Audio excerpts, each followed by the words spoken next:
in the chat, everybody click on the chat. And I have set up the chat that you can chat with anyone. But click on the three dots at the right hand side of the, the bottom box. Okay. And as a co-host, you can change these settings. Normally, if you're just a participant, you can. So you could say the participant can chat with no one, only with the host, with everyone publicly and directly, meaning I can private chat, which is usually the one I leave on. Now, if you are, if you're doing a meeting for a middle school group, you might not want to have it that way. And I know an example of that, which I will tell you. There's a person named Joanne Lockwood out of the UK, and she's trans, and she teaches around about diversity and tolerance and all these things. And so she was presenting to a middle forum, whatever they call it in the UK. And she wasn't using this chat function in Zoom. She was using it in something called Aha Slides. And she regretted it because it became a nasty free-for-all. But remember, I can go in, I could change that setting right now. So if something started happening in the chat that I didn't like, I could easily change those settings. All right. So that's your chat settings for when you're setting up meetings that can be useful. Any other examples or any other questions on that? If you say host only, people are used to chatting with each other. Would they get insulted or yes. I had someone do that to me once, and I was not happy. I'm an adult, Now, there can be circumstances where you would do that, but I really dislike that personally. I feel like, hey, I'm a big girl. I can manage this. But there can be circumstances where that would be the case. It's pretty unusual in my opinion.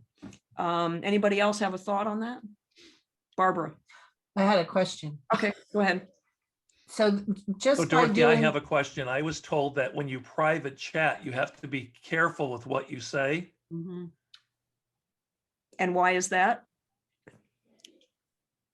Because they said that the host can still see the private chats. The host does not see it at the time. Later. But when you do save chat, it saves everything. So let's suppose that I had a little side conversation with you, John, about, boy, I can't stand this meeting. Okay. Whoever saves the chat, and I have it set up so that anybody can save chat, they will see all. It's just like saving a notepad. It's just a whole series of stuff, and it includes the private chat. Now, as a host, am I going to go back and hunt for stuff? No. But I will tell you what I do. And John, this might be relevant for you for group meetings, and Dawn and perhaps others as well, is I will save the chat. If there's stuff there, like, let's suppose we put a bunch of links in the chat and we've got put some resources and we have some emails that people wanted to share. I will save the chat. I will then, and it automatically downloads. I will then go into it and I just simply delete the irrelevant stuff. I just go through and delete whatever lines of side chit chat, jokes. I've never seen anything bad in chat, but just be aware that if somebody saves the chat, even if you private chat it, it will be seen. Okay. You don't see it at the time, no. Boy, would that be distracting as the host.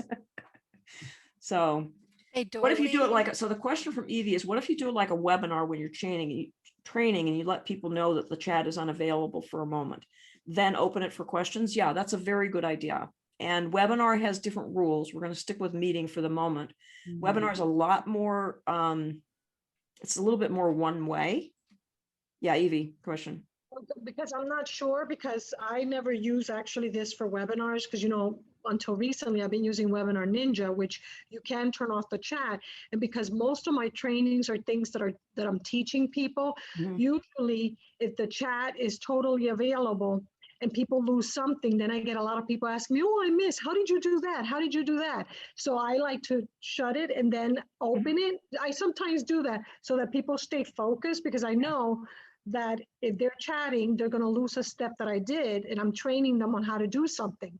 So I would find that use the completely distinction acceptable. between a webinar or whatever in Zoom, but I want to learn how to do that, because I don't know the distinction in Zoom between a webinar and a Zoom meeting per se, because I've always used Webinar Ninja until recently.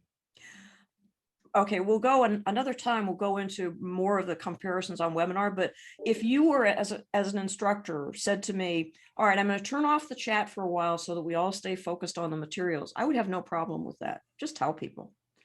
And then we'll turn it back on for questions later. To me, I mean, you're just showing respect for your people. What do others think? Yep. Okay, Sharon, you have a question? And yeah. Hey, I know Barbara's been trying to ask a question. Oh. Did you want to go? I was just, it's very simple. It's just that this gives you the ability to change your settings on Johnny on the spot, basically. Yes. Okay. Because you do this all ahead in advance, and then if you need to adjust, it Yes, allows you to do that. On most things, there are a few things you can't change after you've done a meeting setup, but all of that list you can change on the spot.